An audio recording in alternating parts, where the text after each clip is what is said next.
Hello friends, आज हम लोग सीखेंगे प्रेजेंट कंटीन्यूअस टेंस के इंट्रोगेटिव नेगेटिव सेंटेंसेस का ट्रांसलेशन करना। तो इसमें किस प्रकार के वाक्य आते हैं। इसमें वाक्य के अंत में रहा है, रही है, रहे हो आदि आया रहता है तथा वाक्य में प्रश्नवाचक शब्द कब, क्यों, क्या, कैसे आदि वाक्य के शुरू में या बीच में हो सकते हैं तथा वाक्य में नहीं शब्द भी लगा रहता है। जैसे क्या पुलिस चोर को नहीं पकड़ रही है?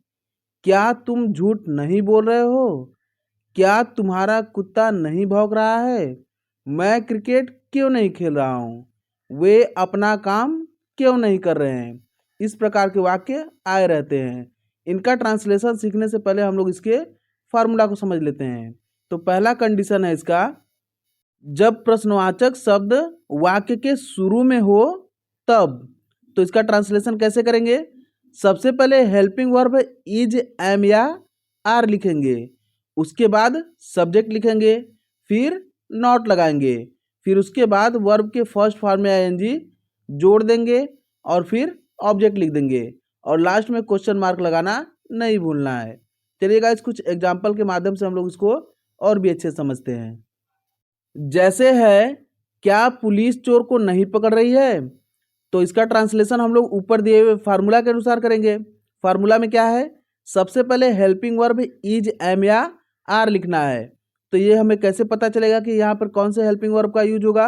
तो उसके लिए हमें सब्जेक्ट को देखना होगा। तो इसमें हमारा सब्जेक्ट क्या है? पुलिस।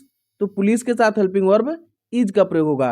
अगर आपने हमारा इससे पहले वाला वीडियो नहीं देखा है जिसमें बताया गया है किसके साथ हेल्पिंग वर्ब इज, किसके साथ एम और किसके साथ आर का प्रयोग करते हैं, तो आप लोग वो वाला वीडियो भी जरूर देख लीजिएगा ताकि आपको और भी अच्छे समझ में आए।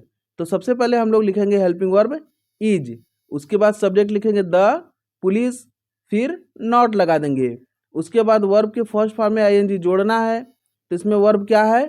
पकड़ना, यानी कि कैच, और कैच में आईएनजी जोड़ देंगे तो हो जाएगा कैचिंग। फिर उसके बाद क्या लिखना है? ऑब्जेक्ट। तो किसको पकड़ रही है पुलिस? चोर को। तो लिख देंगे द थीप। तो इसका ट्रांसलेशन होगा, is the police not catching the thief? Is the police not catching the thief? उम्मीद करता हूँ गाइज आप लोग को अच्छे समझ में आ रहा होगा। चलिए एक और एग्जांपल देखते हैं।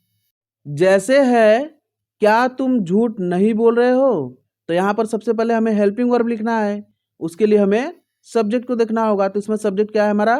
तुम, यानी कि यू, और यू के साथ हेल्पिंग वर्ब आर का प्रयोग करते हैं। तो सबसे पहले लिखेंगे आर, उसके बाद सब्जेक्ट लिखेंगे यू, फिर नॉट लगा देंगे, फिर वर्ब में आईएनजी जोड़ना है। तो इसमें हमारा वर्ब क्या है? झूठ बोलना, यानी कि टेल अ लाई।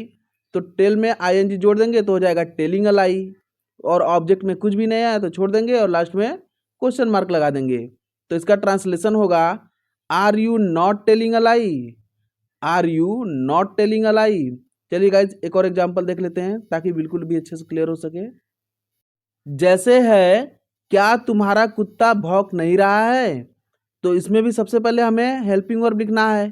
तो हेल्पिंग वर्ब जानने के लिए हमें सब्जेक्ट देखना होगा। तो इसमें सब्जेक्ट क्या है? तुम्हारा कुत्ता, यानी कि योर डॉग, और इसके साथ हेल्पिंग वर्ब इज का प्रयोग होगा। तो सबसे पहले हम लोग इज लिखेंगे, उसके बाद सब्जेक्ट लिखेंगे योर डॉग, फिर नॉट लगा देंगे, उसके बाद वर्ब में आईएनजी जोड़ देना है। तो वर्ब क्या है? भौंकना, यानी कि बार्क, और बार्क में आईएनजी जोड़ देंगे तो हो जाएगा बार्किंग, और लास्ट में क्वेश्चन मार्क लगा देंगे। तो इसका ट्रांसलेशन होगा, is your dog not barking? Is your dog not barking? चलिए गाइस इसका अगला कंडीशन देखते हैं। तो इसका अगला कंडीशन है, जब प्रश्नवाचक शब्द वाक्य के बीच में आया हो तब।